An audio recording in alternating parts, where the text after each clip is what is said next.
E, normalmente, quando isso acontece, né, quem vai socorrer são os outros barcos da competição, que estão mais próximos. E, até porque em alguns lugares que a gente passa, nem é rota de navegação até chegar um navio, demoraria demais. Então, são os barcos que estão por perto que tem que prestar auxílio, né? E aí depois é calculado lá uma compensação pelo tempo que você perdeu. Mas, obviamente, quando está numa situação limite, né, o mais importante é salvaguardar a vida das pessoas.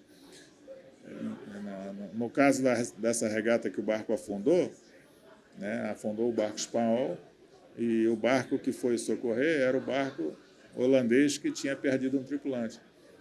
Né? Então, ficaram todos no barco holandês até o final da etapa. Queria fazer, acho que, uma última pergunta aqui, que você puxou um pouco para a Martini também, né? Para quem não sabe, uma super campeã também de vela. E acho que está no DNA, né? Veio dos seus pais, agora você passou para os seus filhos. E queria entender como é que foi um pouco para você, assim, nessa criação, né? Porque a gente fala muito que líderes não nascem líderes, líderes se tornam líderes, né? Então, como é que foi na criação dos seus filhos que você passou tanto esse amor por vela, como também essa aptidão para liderar, esse desenvolvimento de soft skills que te dão a capacidade de ser um líder lá na frente? Nature versus nurture. Eu acho que né, a preocupação minha e da Andréia foi de que eles curtissem velejar, né? Que eles tivessem a mesma paixão que a gente tem pelo esporte da vela.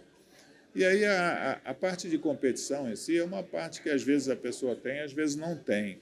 Tem gente que gosta da competição e tem gente que não gosta, né? Eles começaram a velejar muito cedo, né? Sempre gostaram de velejar, mas começaram a competir já não extremamente cedo. Começaram a competir porque um grupo de amigos deles começaram juntos, começaram a velejar lá no Optimist, que é o kart da vela, e eles foram junto com o grupo. E aí, uma vez competindo e tal, aí começaram a curtir, né? Os dois fizeram as duas últimas Olimpíadas, tanto a Martini quanto o Marco. A Martini, obviamente, se sobressaiu porque foi bicampeã olímpica, né? Ganhando as duas últimas Olimpíadas, né? Junto com a Caena. E eu acho que um dos segredos delas é justamente as duas. As duas são muito boas. Sim, não, é muito legal. E para quem não sabe, a Martini é a primeira mulher, né, a vencer uma etapa da Volvo brasileira. Ah, sim, uma brasileira, com certeza. desculpa. E ela muito legal.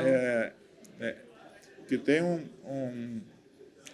um recorde de singradura, que é quanta distância você faz em 24 horas, né? Esse recorde a gente estabeleceu com a Ericsson em 2009, né? E ficou assim, com a gente durante bastante tempo. E acabou que o barco que ela fez a volta ao mundo, que era da AkzoNobel, né? Que foi quem ela quebrou tirou o seu nosso recorde. Essa é a tocha que a gente gosta de passar. Né? 596,6 milhas em 24 horas. São uma milha náutica, são 1.850 quilômetros, então é quase o dobro. Em 24 horas são praticamente 1.200 quilômetros. E elas, quer dizer, o barco dela, né, o AkzoNobel, fez 606 milhas, né? 10 milhas a mais. E ela era a única mulher tripulante? Porque Não, é muito difícil. Eram duas tripulantes femininas. Duas? Que normalmente ainda não tem muitas mulheres, né, fazendo volta ao mundo. Porque já teve tripulações todas femininas, né? Até na regata anterior à que ela fez. Mas o que acontece?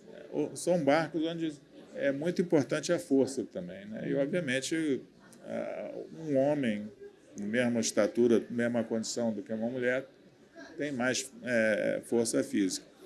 Então, é predominantemente um esporte masculino.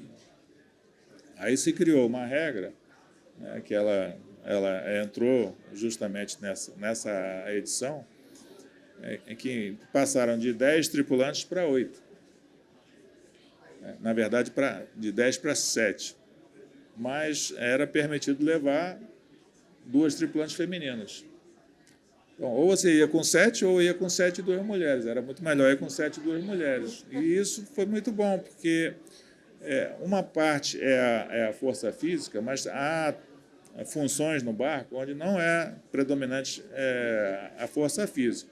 A parte de navegação, a parte de timonear o barco, é técnica, não é, e conhecimento, não é força física.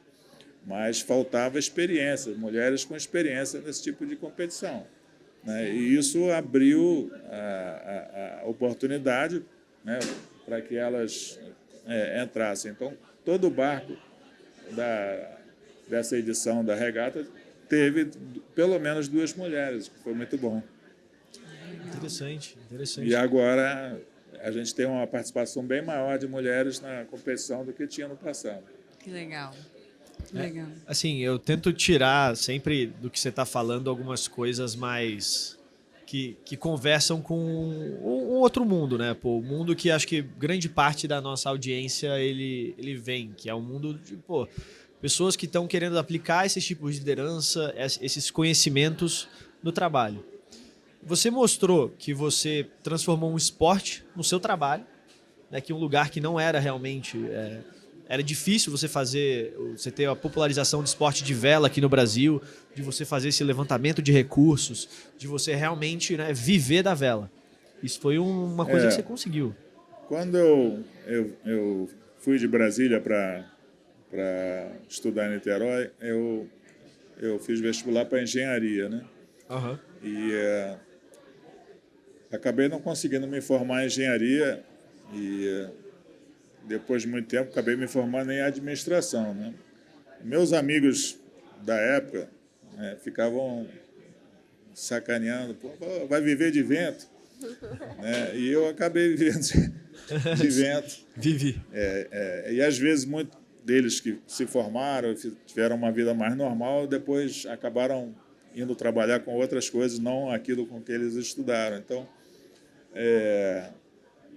eu acho que nesse aspecto foi muito importante. Eu acho que